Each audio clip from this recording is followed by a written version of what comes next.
The clock is ticking for the U.S. Senate as lawmakers pulled another all-nighter to try and pass the GOP's big budget and border bill ahead of President Trump's deadline this Friday. The president took to social media overnight to advocate for the bill. Naomi Ruckham is monitoring the votes from New York. No.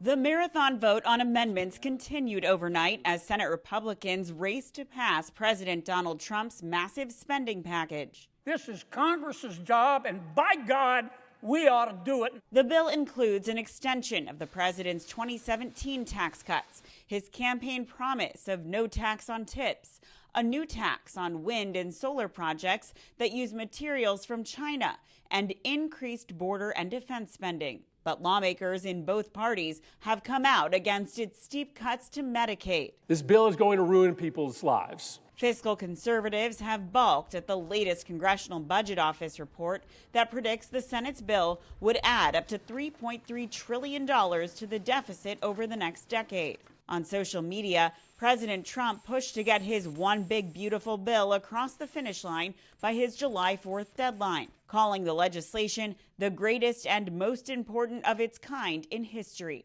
Republicans need to stay tough and unified during the home stretch, and we are counting on them to get the job done. Overnight, the president also reignited his feud with billionaire Elon Musk after Musk threatened on X that any lawmaker who votes for the massive bill, quote, will lose their primary next year if it's the last thing I do on this earth. President Trump fired back, suggesting his administration should take a good hard look at government subsidies for Musk's space, internet, and electric car companies, adding there's big money to be saved.